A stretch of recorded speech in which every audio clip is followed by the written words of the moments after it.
దేవుని నామానికి స్తోత్రాలు. ఈ రాత్రి కాల సమయంలో ఆత్మకూటానికి ఆలయానికి కూడి వచ్చిన మీ అందరికీ పరిశుద్ధ ప్రభు నామంలో నిండు నా హృదయపూర్వకమైనటువంటి వందనాలు. మనం ఆరాధించే దేవునికి స్తోత్రాలు. హల్లెలూయా. ప్రియులారా, ఈ రాత్రి కాల సమయంలో పరిశుద్ధ బైబిల్లో నుంచి కొన్ని మాటలు మనం తెలుసుకుందాం.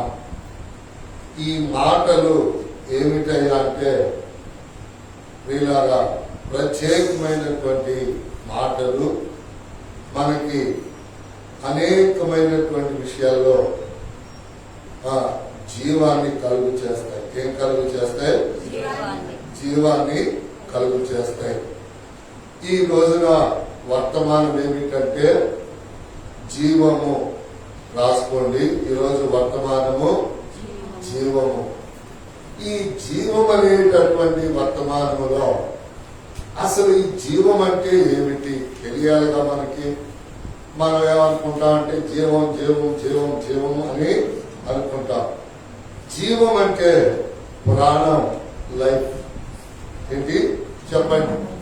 జీవం అంటే ప్రాణం, లైఫ్. జీవము అనగా ప్రాణం, ప్రాణం అనగా లైఫ్, జీవితం. అందుకని ఈ జీవితం అనేది పరిశుద్ధ బైబిల్లో ఎలా ఉందో, ఎవరెవరు ఎలా చెప్పారో, దానిని ప్రభు ఏమని తీర్మానం చేసి మనకు అప్పగించాడో మనం పరిశుద్ధ బైబిల్లో చూద్దాం. ఈరోజు వర్తమానం జీవము.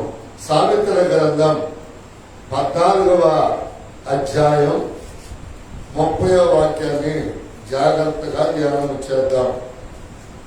సామెతల గ్రంథం 14. సాత్వికమైన మనస్సు శరీరమునకు జీవము, శరీరమునకు జీవము, మత్సరము ఎముకలకు పుల్లు, మత్సరము ఎముకలకు పుల్లు. ఈ రాత్రి కాల సమయంలో ఈ 14వ అధ్యాయము సామెతల గ్రంథము 30వ వచనములో ఈయన రాస్తూ ఉన్నాడు. ఎవరండి అంటే జ్ఞాని అయిన సొలొమోను. ఈ సొలొమోను గారు రాస్తూ ఉన్నాడండి. ఈయన కేట తెల్లగా బాగా చక్కగా రాస్తూ ఉంటాడు. కీర్తనలు సామెతలు అర్థం కాని వాళ్ళు ఎవరు కూడా ఉండరు. అందుకని ఇక్కడ రాస్తూ ఉన్నాడు కదా, సాత్వికమైన మనసు శరీరమునకు జీవము, మత్సరము ఎముకలకు కుళ్ళు. మత్సరం అంటే అసూయ. మత్సరం అంటే ఏంటి? అసూయ. క్రామ క్రోధ మదమచ్చర్యములు అంటారు కదా. క్రామ క్రోధ మద మచ్చర్యము. అందుకని ఈ సాల్మన్ గారు చెప్తూ ఉన్నాడు కదా, సాత్వికమైన. సాత్వికం అంటే ఏంటో తెలియాలిగా మనకి. సాత్వికం అంటే ఏంటో కూడా మనకి తెలియాలి. సాత్వికము అంటే రాసుకోండి, వినయము, దీనత్వము. సాత్వికం అంటే వినయము, దీనత్వము. అందుకని దేవుని యొక్క వాక్యములో ఈ సాత్వికం అంటే దీనత్వము, వినయము. అందుకని సాత్వికమైన మనసు మన శరీరానికి ఏమిటంట? జీవము. ప్రియులారా, మీరు గమనించండి, ఎవరి హృదయములో క్రామ క్రోధ మదమచ్చర్యములు ఉంటాయో వాళ్ళు తెలియకుండా వాళ్ళు క్షీణించిపోతూ ఉంటారు.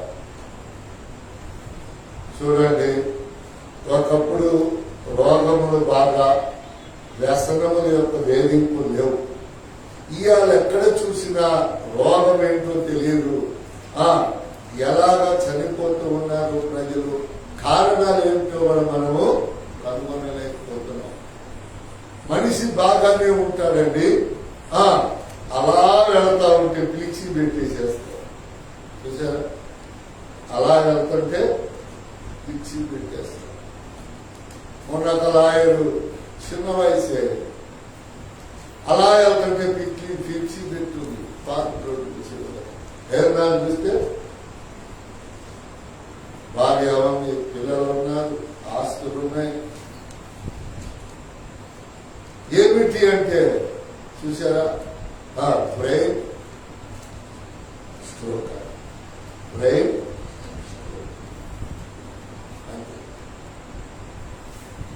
ఇంకెవరో చెప్తున్నారు క్యాన్సర్, ఇంకెవరో చెప్తున్నారు ఇంకోటి ఏదో.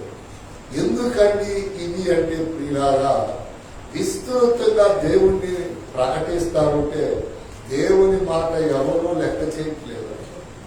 మీరు అనుకోవచ్చు పాస్టర్ గారు చనిపోవట్లేదా అని. కానీ తిమోతి ప్రార్థన చేసినట్లుగా నెమ్మది కలిగి దీర్ఘాయుష్మంతులుగా ఖచ్చితంగా చనిపోవాలి. అందరూ చనిపోయేటటువంటి బాధనే, కానీ వాక్యానికి విరుద్ధంగా చనిపోకూడదు. హల్లెలూయా చెప్పండి. వాక్యములో చనిపోవాలి, వాక్యానికి విరుద్ధంగా మనము చనిపోకూడదు, కాలం చెల్లించకూడదు. అందుకని దైవ లేఖనాలలో ఈ సామెతల గ్రంథకర్త రాస్తున్నాడు, సాత్వికమైన మనసు శరీరానికి జీవాన్ని పుట్టించిందంట. మీరు చూడండి, బాధ ఉండేటప్పుడు, హృదయం వేదనగా ఉండేటప్పుడు, మనస్సు ఆందోళనగా ఉండేటప్పుడు ఎంత తిన్నా మనకు తిన్నట్టు అనిపించదు. అలా కాకుండా మన పనులు మనం చేసుకుంటూ మన జీవితాన్ని మనం కొనసాగించుకుంటూ ఒకళ్ళ సంగతులు పట్టించుకోక ఒకళ్ళ ఆలోచన మనం తలంచకుండా ఉన్నట్లయితే అది అంత తిన్నా కానీ కడుపు నిండినట్లుగా హ్యాపీగా ఉంటుంది.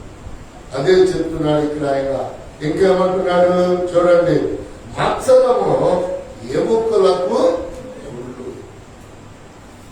అంటే లోపల ఒకటి పెట్టుకొని బయటికి ఒకటి చేస్తే, లోపల ఒకటి పెట్టుకొని బయటికి ఒకటి మాట్లాడితే దానిని మత్సరము అంటారు. నువ్వు ఉన్నదేదో మొఖాలను వాళ్ళు బాధపడి సంతోషించని, అది వేరే విషయం. అలా కాకుండా లోపల ఒకటి పెట్టుకొని బయటకు ఒకటి మాట్లాడేమనుకో, అది రేపటి దినాన్ని దేవుడు మనకి ఏం చేస్తారంటే శరీరం గుడ్డుగా మార్చేస్తారు. అందుకని ఈ సాత్వికము అంటే ఏమిటంటే వినయము, దీనత్వము. అందుకని దేవుని యొక్క వాక్యములో రండి ప్రియులారా, ఇక్కడికి మత్తయి రాసినటువంటి సువార్త 7:14 రండి. ఈ యొక్క 7:14 మత్తయి రాసినటువంటి శుభవార్త 7:14 చాలా విలువగా ఉంటుంది. మత్తయి రాసిన సువార్త 7:14 చదువు. వినుకు ద్వారమున ప్రవేశించుడి,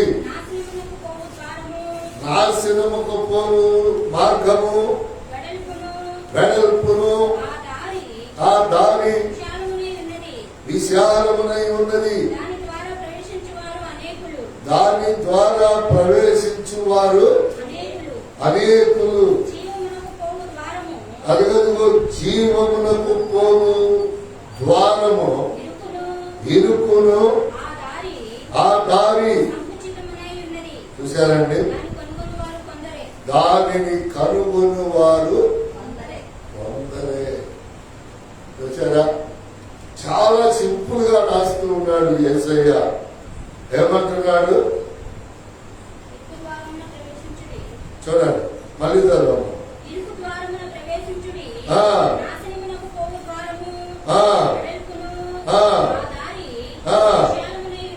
పద్నాలుగు కావాలి.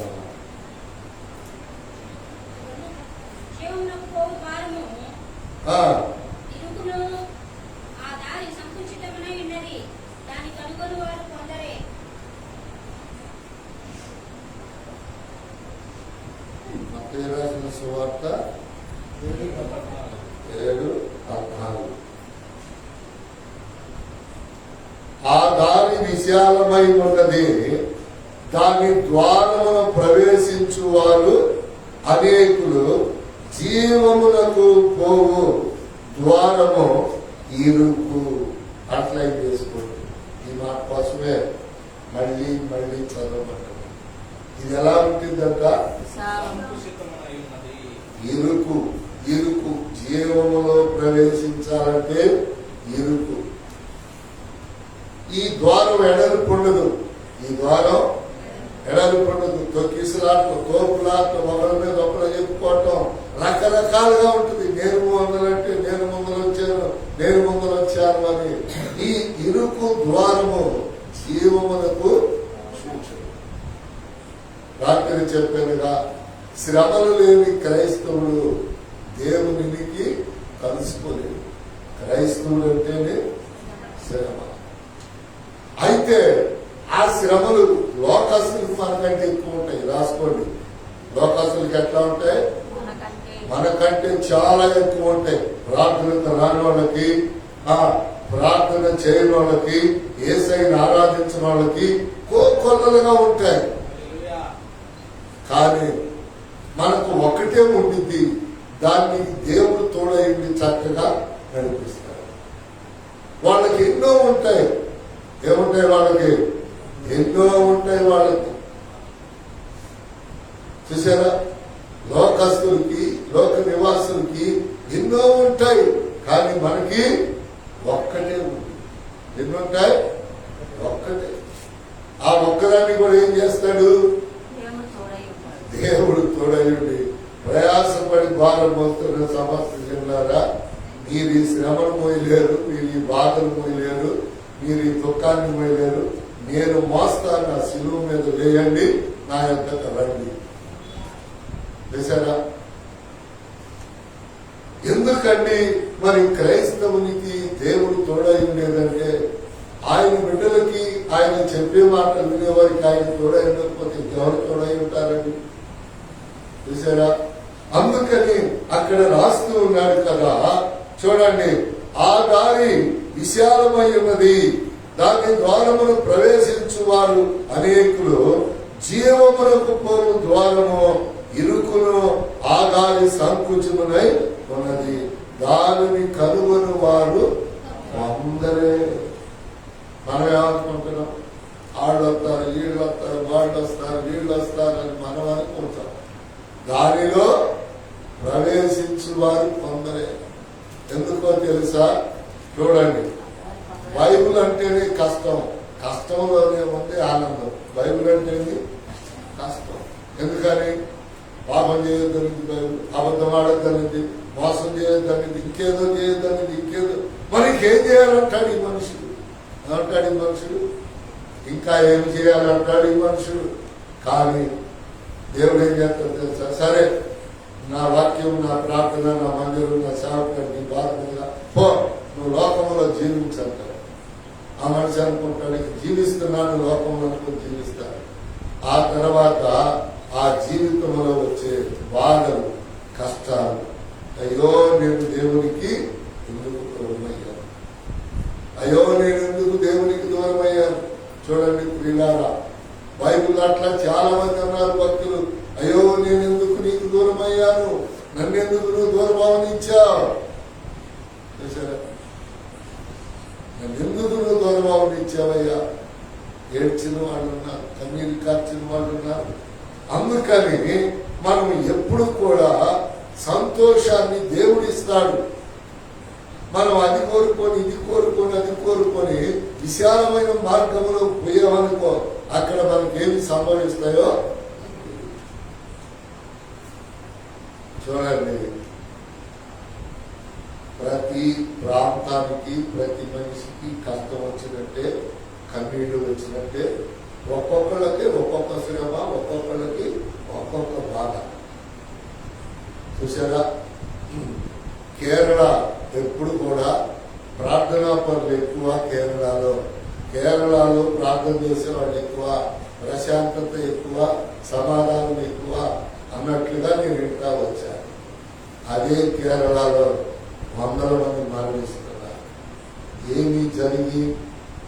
విస్తారమైనటువంటి వర్షం. ఏది? నోవాహు దినాలలో జరిగినట్లుగా. ఇంకా ఒక మాటలో చెప్పాలంటే, కొండ చర్యలు విరిగిపడి విస్తారంగా మట్టితో పాటు ప్రజలు ఎవరు పూడ్చిపెట్టకుండానే మట్టిలో కొట్టుకొని పోయారు. చూసారా? మనం అనుకుంటాం బైబిల్ అట్లా రాసాడేంటండి దేవుడు, తల్లి జాడ పిల్లకి లేక చిన్న పిల్లలు కొట్టుకుపోయిన తల్లు ఏడుస్తా ఉంటే దుఃఖం వేస్తా ఉంటే ఒక ఆమె చెప్తా ఉంది, పాలిస్తా ఉన్నట్టు ఎవరికి పాలిస్తా ఉంది?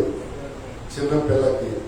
అలా వచ్చేసిందంట ఆ కొండ చర్య విరిగి పడి, మామూలు కాదు, కొన్ని వేల లారీలు మట్టి ఆ మీద తీసుకుపోయి ఆ పిల్లని అక్కడే వచ్చిందంట. అమాంతంగా ఆ పిల్లని ఆ మట్టి వాన తీసుకెళ్ళియో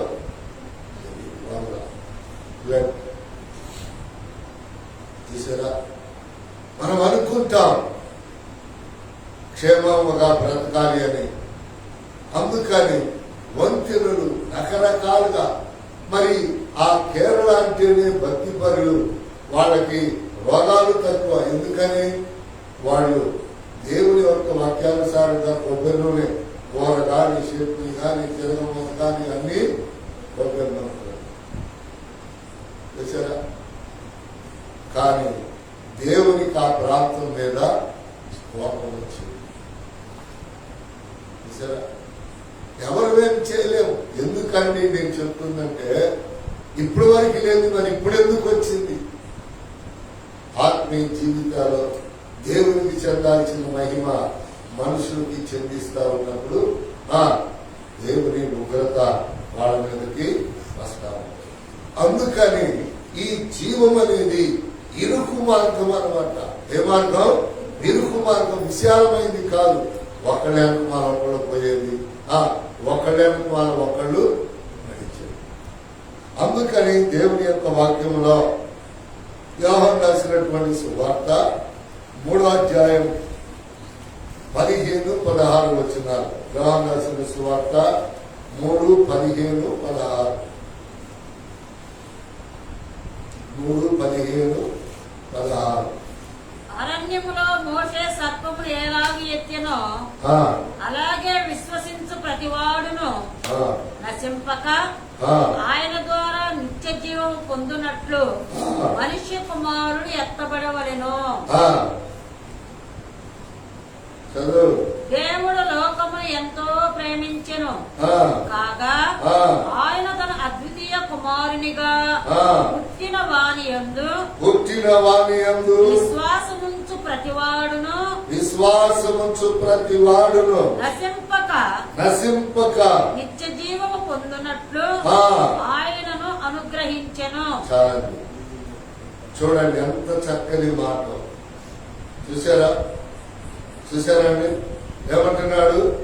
మోషే సర్పమును ఎలాగ ఎత్తినో అలాగనే విశ్వసించు ప్రతివాడు నశింపక ఆయన ద్వారా నిత్య జీవము పొందినట్లు మనుష్య కుమారుడు ఎత్తబడి. జాగ్రత్తగా నాలే.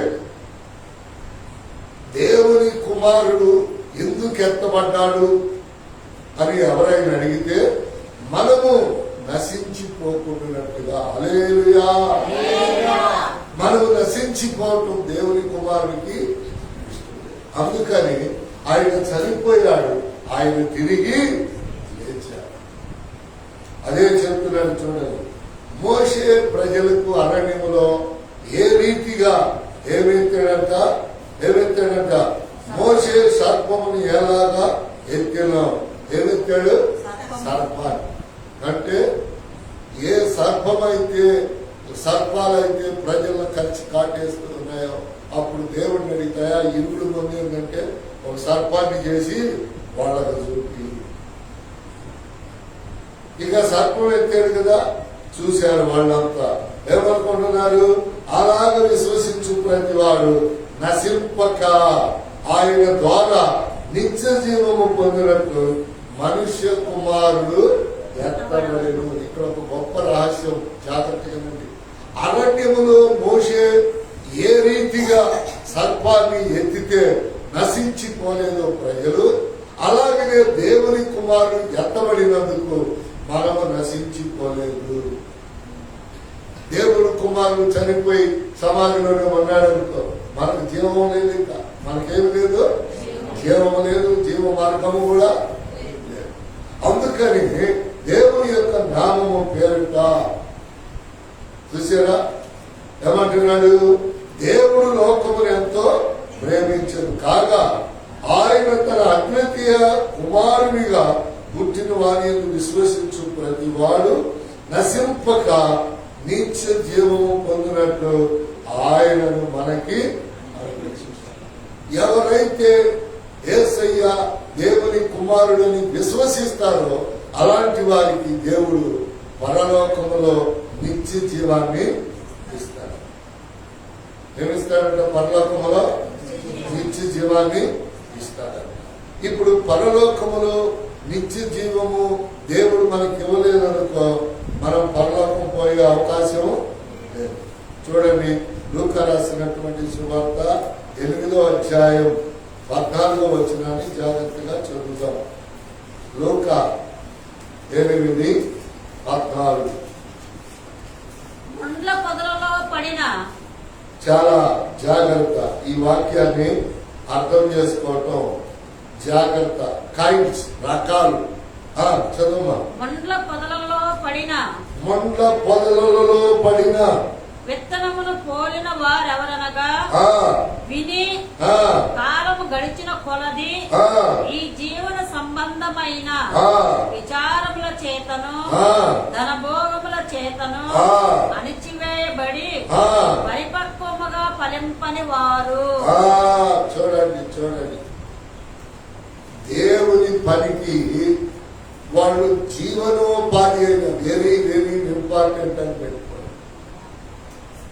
ఎందుకో తెలుసా, ఈ లోకంలో ఎన్ని పనులు ఉన్నా, ఎంత ధనం ఉన్నా అవన్నీ రాశాడు. అవన్నీ యేసయ్య రాశాడు. ఆయనను ఆరాధించకుండా నువ్వు ఎంత సంపాదించుకున్నా, నువ్వు ఎంత కష్టపడినా ఆ కష్టాలితం చిల్లు సంచే, చిరిగిపోయిన సంచే. నువ్వు కష్టపడి నీ జీతం తీసుకొచ్చి అందులో 10వ భాగం దేవునికి ఇవ్వచ్చు, కానీ అవసరం లేదంటున్నాడు దేవుడు. మళ్ళీ చదువుదాం. ముండ్ల పొదలలో పడిన, చూడండి, ముండ్ల పొదలలో పడినటువంటి ఇతరు ఒడ్డుకి పనికిరాదు, మనుషులకి పనికిరాదు. ఇక అది ముళ్ళల్లో విపరీతంగా దానంతరికి అది పెరిగి పెరిగి శివరాత్రి పనికి రాకుండా చదువుదాం. ఇప్పుడు మీకు అర్థమైంది. ముండ్ల పొదలలో పడిన విత్తనమును పోలిన వారెవరనగా విని కాలము గడిచిన కొలది ఈ జీవన సంబంధమైన విచారముల చేతను ధనభోగముల చేతను అణచివేయబడి పరిపక్వముగా ఫలింపని వారు. పరిపక్వముగా ఫలింపని వారు అంటే వాళ్ళ జీవ ఫలము ప్రభువు తినటానికి పనికి రాదన్నమాట. ఎందుకని వాళ్ళు ఆ యొక్క ఏంటది, ఏమి సంబంధమైనటువంటిది చూడండి, ఏమి సంబంధమైనటువంటి జీవన సంబంధమైన విచారముల చేతను అనుభోగముల చేతను అణిచివేయబడిన పరిపక్వముగా ఫలింపని వారు. ఎన్ని సర్టిఫికెట్లు ఉన్నాయో చూడండి.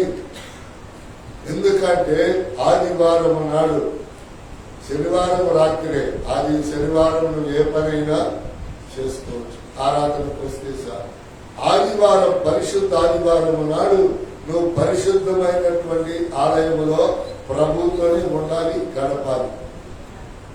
ఆశనాలు వాళ్ళు రావట్లేదు, ఇవి రావట్లేదు అని మీరు అనుకుంటున్నారు అనుకో, వాళ్ళందరూ నీకే కనపడతారు. మళ్ళీ వాళ్ళు తట్టుకోలేనటువంటి ఆ ముళ్ళు గుచ్చి, ఈ ముళ్ళు గుచ్చి, ముళ్ళలోకి, ముళ్ళలంటే ఏంటండి, శ్రమలు, లోకం. ముందుగా అంటారు తెలుసా, ఏం ప్రార్థన, మనకు తెలియని ప్రార్థన ఉంటా, ఇలా పైకి పోతే డబ్బులు వస్తాయి. నా మాట్లాడకపోతే ఇక్కడ రాయబడ్డా, ఇక్కడ రాయబడ్డాయి చూడండి, ఇక్కడ రాయబడ్డాయి చూడండి. ఆ మాట ఏమంటున్నాడు, జీవన సంబంధమైన విచారముల చేత అంటే అమ్మో ఇవాళ బాగుపోతే అంత కూలిపోయింది, ఎంత కూలిపోయింది, ఆ డబ్బులు లేకపోతే అట్ట అంటే దేవుడు ఇవ్వాలంటే ఇవ్వగలడు, చేయాలంటే చేయగలడు. దేవుడు ఇవ్వకూడదంటే ఇవ్వకుండా కూడా ఆయన చూసారా. అందుకని దేవుడు చూసి చూసి చూసి ఇక అలా జీవఫలం అంటే వాటి నోటి ఫలం. జీవఫలం అంటే ఏంటి? నోటి ఫలం. వాళ్ళు దేవుడికి పాట పాడటం లేదు, ఇక ప్రార్థన చేయటం లేదు, ఇక ఆయన వాళ్ళ ఫలాన్ని తినటం లేదు. ఏమైపోయారు? సంబంధంలో జీవన సంబంధమైనటువంటి వ్యాపారాల్లో ధనభోగ్యంలో వాళ్ళు అణచివేయబడి పరిపక్వముగా ఫలించలేకపోయారు. అంటే ఏంటో తెలుసా? ఆత్మలో ఎదిగే కొద్దీ ప్రభువులు హెచ్చించబడాలి, సంఘములో హెచ్చించబడాలి, సమాజం చూడాలి మనల్ని. హల్లెలూయా. దేవుని ఆశీర్వాదం ఎలా ఉంటుందో తెలుసా? సంఘములో హెచ్చింపు, గ్రామంలో హెచ్చింపు, ప్రభు దగ్గర హెచ్చింపు. మనం తగ్గించుకునే కొద్దీ ఆయన మనకి ఇచ్చేది హెచ్చింపు. అందుకని చూడండి ప్రియులారా, ఆయన అంటున్నాడు, మత్తయి రాసిన సువార్త 5:5 చదువుదాం. మత్తయి రాసినటువంటి సువార్త 5:5 చూడు, చదువు. మత్తయి రాసిన సువార్త ఎవరంట? ఎవరైతే సాత్వికులు దేని మనసు కలిగి ఉంటారో వాళ్ళు ధన్యులు. వారు భూలోకమును స్వతంత్రించుకొందురు. ఏం చేస్తారంట? భూలోకాన్ని ఏం చేస్తారంట? చెప్పాలి. ఇవాళ మనం ఏమనుకుంటున్నాం చెప్పండి, మీరు చెప్పాలి. చెప్పండి చక్కని మాట. మళ్ళీ సాత్వికులు ధన్యులు వారు భూలోకమును స్వతంత్రించుకొందురు. ఏం చేస్తారంట? భూలోకాన్ని స్వతంత్రించుకుంటారు. మనం ఏమనుకుంటున్నాం చూడండి, మనం ఏమనుకుంటున్నాం? మనం అనుకుంటున్నాం ఆయన ముఖ్యమంత్రి, ఈయన ప్రధానమంత్రి, ఆయన వార్డు మెంబరు, ఈయన కౌన్సిలర్ అనుకుంటున్నాం. ఒకానొక దినం వస్తుందంట, కొంత భూభాగాన్ని మనం ఏం చేసుకుంటామంట? స్వతంత్రించుకుంటాం. చూసారా? ఎంతో ఆయన నిర్ణయిస్తారు. మనం నిర్ణయించేది కాదు, మనము నిర్ణయించేది కాదు, ఆయన నిర్ణయించేది. ఎవరు నిర్ణయించేది? ఆయన నిర్ణయించేది. ఆయన నిర్ణయిస్తున్నాడు మనకి. ఏమిటి దేవుని నిర్ణయం? మీరు సాత్వికులుగా దీనులుగా ఉంటే కొంత భూభాగాన్ని మీరు స్వతంత్రించుకుంటారు. దీని అర్థం ఏమిటంటే మనము తగ్గించుకుంటూ ప్రార్థనా జీవితాలు కొనసాగిస్తా ఉన్నప్పుడు చాలా మంది మనల్ని ప్రేమిస్తారు. వాళ్ళు ఎవరో మనకి తెలియదు. వందనాలు పాస్టర్ గారు అంటారు, మిమ్మల్ని కూడా వందనాలు అక్క అంటారు. మీరు వారికి పేరు తల్లబడ్డట్టు ఆమె ఎక్కడో నువ్వు పాట పాడేటప్పుడు నిన్ను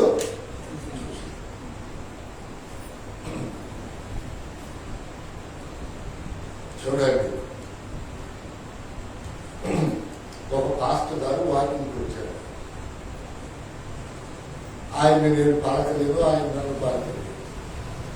ఇంకో పాస్టర్ గారు వచ్చి ఆయనకి ఆయన తెలుసు, ఆయన నాకు తెలుసు కాబట్టి మాట్లాడుకునే సందర్భంలో ఆయన నన్ను అన్నాడు కదా, అన్నా నేను మీకు ఎప్పుడు తెలుసో తెలియదు, కానీ మీరు నాకు గత 20 సంవత్సరాల క్రితం ఉండవల్లిలో బాబురావు పాస్టర్ గారు చర్చిలో మీరు వాక్యం చెప్పారన్నా, ఆ వాక్యం నా మనసులో ఇంకా ఉండిపోయింది. ఆ ప్రసంగం నేను చాలా సార్లు చేస్తాను. చూసారా? హల్లెలూయా చెప్పండి. అసలు ఆ చర్చిలో ఏం ప్రసంగం చేశారు? అది ఎప్పుడో చేసినట్టు గుర్తుంది చాలా సార్లు, కానీ ఏం ప్రసంగం చేశారో.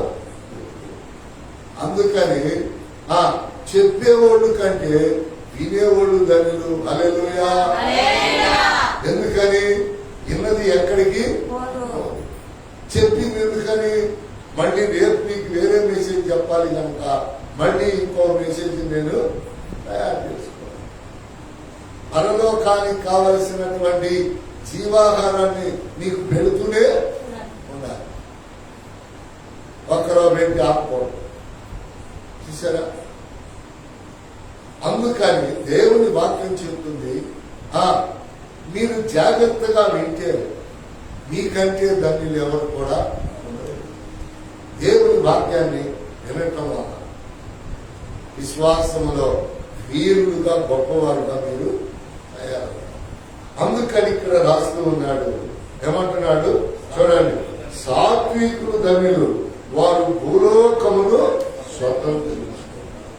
పరలోకం కాదండి, భూలోకాన్ని కూడా మనము స్వతంత్రం. ఎప్పుడు 1000 ఏళ్ల పరిపాలన.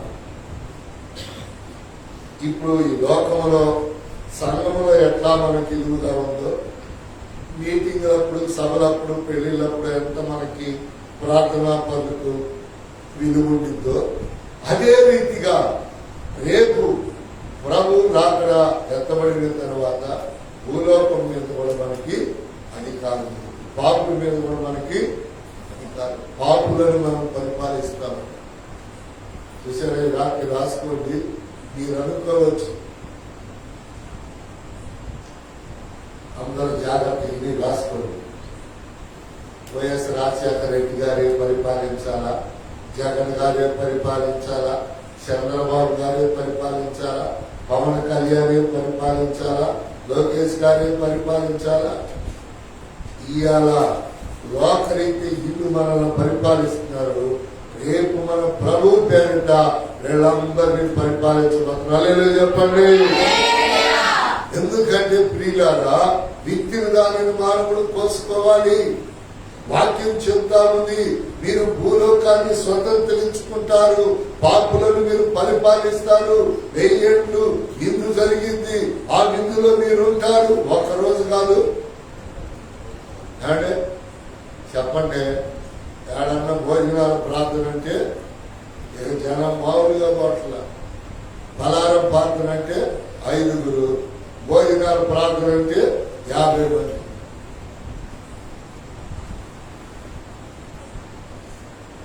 భోజనం తినొద్దని యేసయ్య చెప్పలా, కానీ నా పనిని విలువగా చూసి, నా పనిని ఘనముగా చేసి అప్పుడు మీరు పూజించండి. దేవునికి స్తోత్రం.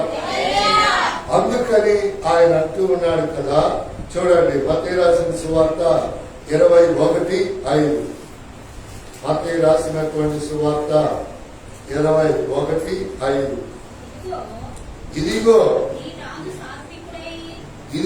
నీ రాజు సాత్వికుడై గాడిదను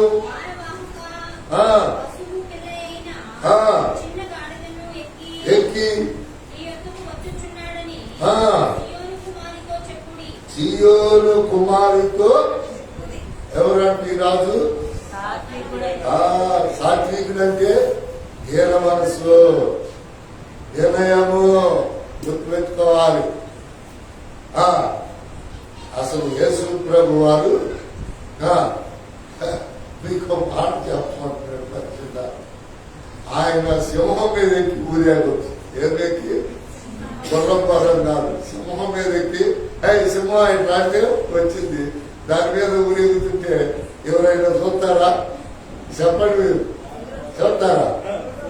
పిల్లల ఏది, ఆడవాళ్ళు మగవాళ్ళు, ఇక సింహంతా ఉండి ఎవరి మీదితోనని గాడిదనేసరికల్లా అదేం చేసింది? పండాట్లో కొట్ల బలిశారు, పాట పాడారు, దాని ముందర డ్యాన్స్ చేశారు. వాళ్ళు డ్యాన్స్ చేస్తుంటే ఈ గాడిద ఆగటం ఎందుకని? అది చూడండి, ఈ గాడిద ఎప్పుడు ఎవరిని మోయలేమండి. దేవునికి స్తోత్రం. మనందరం ఎవరిని? ఆయా విగ్రహాల్ని, ఆయా పాపాలని, ఆయా మైలుగుడ్డల్ని, ఆయా మస్తుగుడ్డల్ని మోసిన నీచమైన గాడిదలు మనం. ఎవరివి గాడిదంటే అన్నీ చేయాలి. చూసారా? అలాంటి మన నీచులమైన దౌర్భాగ్యమైన మన మీద ఎక్కి యేసయ్య మనం పాట పాడుతుంటే ఆయన ఊరేగుతా ఉంటాడు. నేను వాక్యం చెప్తుంటే ఆయన ఊరేగుతా ఉంటాడు.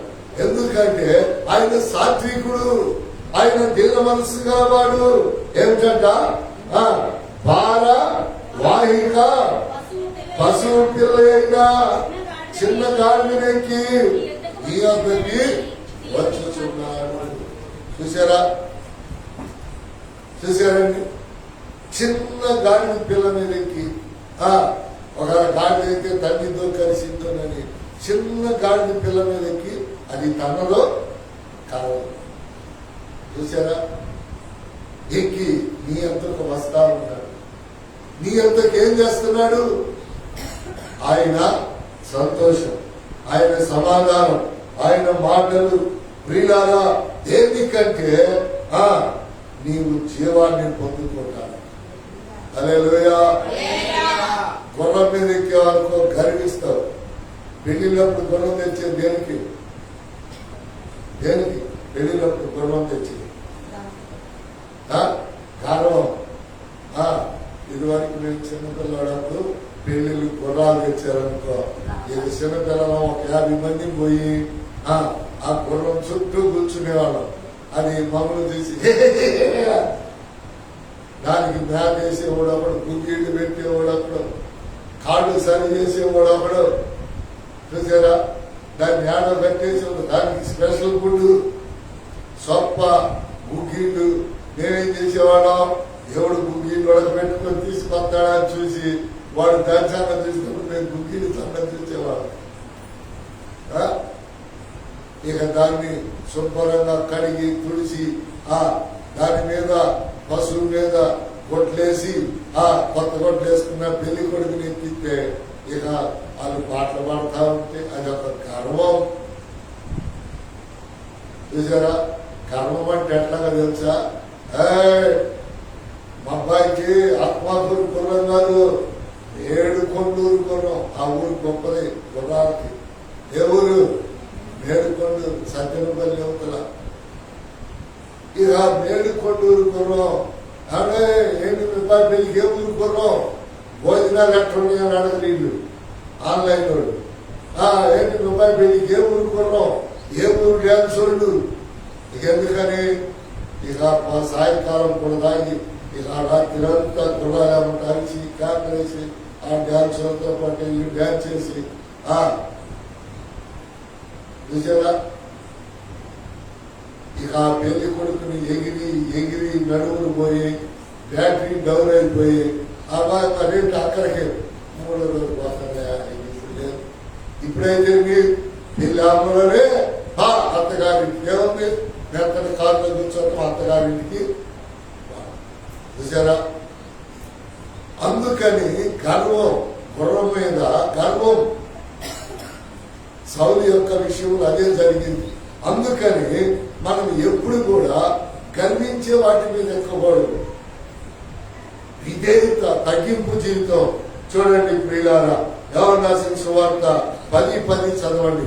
ఆయన నీ దగ్గరికి వచ్చేది ఎందుకంటే నీకు మంచి జ్ఞాతని, మంచి ఆహారాన్ని నీకు జ్ఞాపకాలు. యోహాను రాసిన సువార్త 10:10 చదవండి. దొంగతనమును కానీ రాడు గొర్రెలకు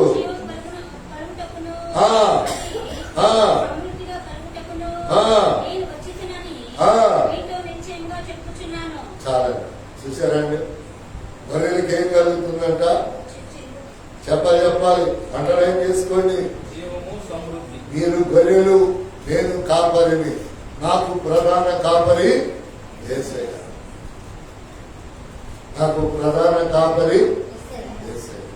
గొప్ప కాపరి, ప్రధాన కాపరి, మంచి కాపరి యేసయ్య. అందుకని అక్కడ అంటున్నాడు కదా, దొంగతనమునకు హత్య నాశనం చేయటంలో వచ్చును కానీ మరి దేనికి రాదు. గొర్రెలకు జీవము కలుగుటకు, అది సమృద్ధిగా కలుగుటకు నేను వచ్చిందని మీతో నిశ్చయముగా. ఇంకేమంటున్నాడు? నేను గొర్రెలకు మంచి వాక్యం చేసే గొర్రెలకి యేసయ్య ఎప్పుడు కూడా మంచి కాపరి. ఓ ప్రభువా, ఓ ప్రభువా, నీవే నా మంచి కాపరివి, నీవే నా మంచి కాపరివి, ఓ ప్రభువా. హల్లెలూయా. అందుకని దేవుని యొక్క వాక్యములో ఆయన చెప్తున్నాడు, నేను నిత్య జీవం ఇవ్వటానికి వచ్చిన మంచి కాపరిని. 20:31 యోహాను రాసిన సువార్త 20:31. యేసు చూడండి చూడండి అమ్మ, చాలా జాగ్రత్త వినాలి. యేసు దేవుని కుమారుడైన క్రీస్తు అని నీవు నమ్మునట్లును ఆయన నామమందు అదండి సంగతి. ఏంటంట నమ్మి ఆయన నామమున జీవము పొందినట్లు ఇది నమ్మాలండి. నమ్మాలి నమ్మాలి నమ్మాలి. దేవుడు చెప్తున్నాడు మొన్న ఒక రోజు, ఇదిగో నువ్వు కొబ్బరి నూనె వాడలేదు, వాడు నీ బలహీనతలు. ఇదివరకు ఏం చేసేవాడిని, విరోచనాలైనా కొబ్బరి నూనె, తలనొప్పైన, కళ్ళు మసకలైనా, కళ్ళు గుమ్ముబడి అట్లా ఇట్లా ఉన్నా ఎవరైనా చమాపది కళ్ళలో కొబ్బరి నూనె అండి, కొద్ది కొబ్బరి నూనె ఉండని గడ్డా 50 గ్రాములు తాగేసుకో, పేగులన్నీ క్లీన్గా. ఇప్పుడు నేనేం చేశాను, ఆ పనులను బట్టి వీటిని బట్టి అట్లా ఇట్లా అట్లా ఉండేసరికి దేవుడు మొన్న రాత్రి మాట్లాడి, ఇదిగో నా కుమారుగా కొబ్బరి నూనె వాడు, నేను తలక రాస్తున్నా, మళ్ళీ నోట్లో వేసుకుంటున్నా. ఎందుకయ్యా అంటే యేసయ్య చెప్పాడు బైబిల్లో, నూనె రాయండి రోగికి, పాపాలు ఒప్పింప చేయండి. పాపాలు ఒప్పుకుంటా ఉంటే రోగం భయమైపోతా ఉంటుందండి. హల్లెలూయా. అది పాపాలు ఒప్పుకుంటా ఉంటే రోగం వెళ్ళిపోతా. అందుకని ఆయన నామమును జీవమును పొందినట్లు అని రాయబడి. యేసయ్య నామం, యేసయ్య నామం అంటే ఏదో తెలుసా? ఎవరండి మన పనుకు ప్రాణం పెట్టుకోవాలి? కాస్త బ్లడ్ ఇవ్వంటే ఇవ్వరు, కానీ ఆయన ప్రాణాన్నే పెట్టాడు గొర్రెల కొరకు. అందుకని ప్రియులారా చూడండి, చాలా ఇంపార్టెంట్ అయిన వాక్యాన్ని మీకు చెప్తూ ఉన్నాను. తిమోతికి రాసిన మొదటి పత్రిక 4:8 వెరీ వెరీ వెరీ ఇంపార్టెంట్. తిమోతికి రాసినటువంటి మొదటి పత్రిక 4:8 చదవమ్మా. శరీర సంబంధమైన సాధకము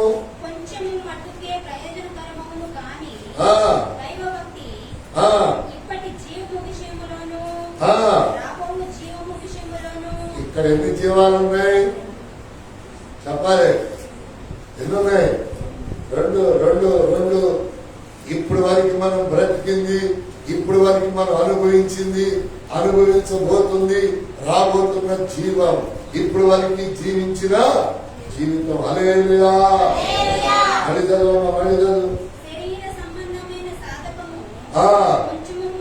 చూడండి, శరీర సంబంధమైనటువంటి సాధకము కొంచెం మట్టుకే కానీ దైవభక్తి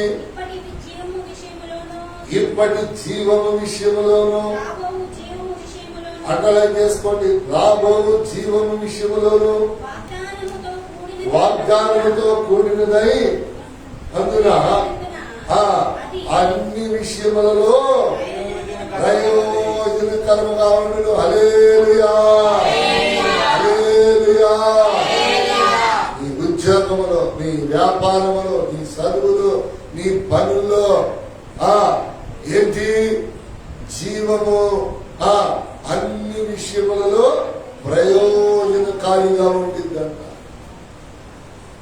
పాత జీవితాన్ని బట్టి కృతజ్ఞతలు చెప్పి రాబో జీవితానికి కృతజ్ఞతలు నువ్వు చెల్లిస్తా ఉన్నట్లయితే నీకేమీ తక్కువ కాదు.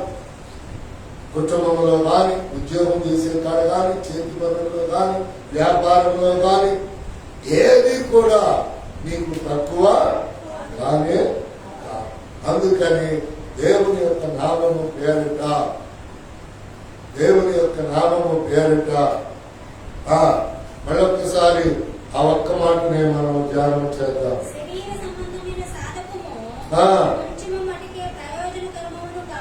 చూసారు, ఇది ఎంత మటుకంట? కొంచెం స్మాల్. చూడండి, కొంచెమే శరీర సంబంధమైన సాధన అంటే దానికి ఏంటో తెలుసా? మీరు శరీరంతో కొంచెమే కష్టపడగలరు. మీరు అనుకుంటారు కష్టపడకుండా ఎవరిని బ్రతకొద్దు అంటున్నాడు దేవుడు. అందరూ కష్టపడాలి. దేవుడు చెప్పేది ఎవరు సోమరంగా ఉండదు, కష్టపడాలి. కానీ అది కొంచెం మట్టికే ప్రయోజనం. కానీ దేవుడు కనుక తోడై ఉంటే విస్తారమైన ఫలఫలితం, ఆశీర్వాదం పరిషత్తు చదువుతారు. ఇప్పుడు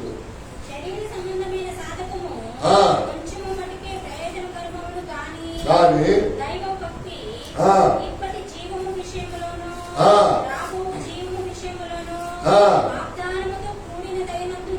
వాగ్దానముతో ఇది ఎవరు చేసింది? దేవుడు. వాగ్దానముతో కూడినదైన అన్ని విషయములలో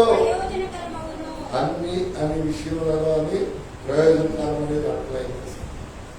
ఆరోగ్యంలో, ఆశీర్వాదంలో, రాకపోకల్లో, బ్రతుకు దినాలలో ఏదైనా సరే ప్రయోజనకరముగా ఉంటుంది. రాబోయేటటువంటి నూతన జీవము, రాబోయేటటువంటి నూతన జీవము.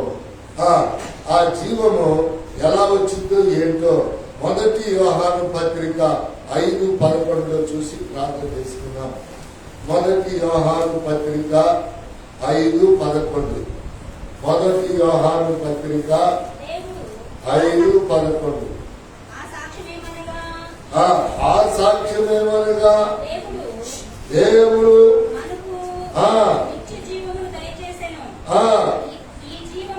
ఈ జీవము చాలు. ఈ యొక్క జీవము ఎవరి యందు ఉన్నదంటండి?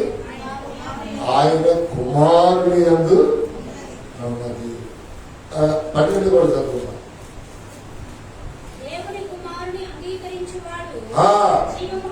హల్లెలూయా. దేవుని కుమారుని అంగీకరించువాడు జీవము గలవాడు. అదండి సార్.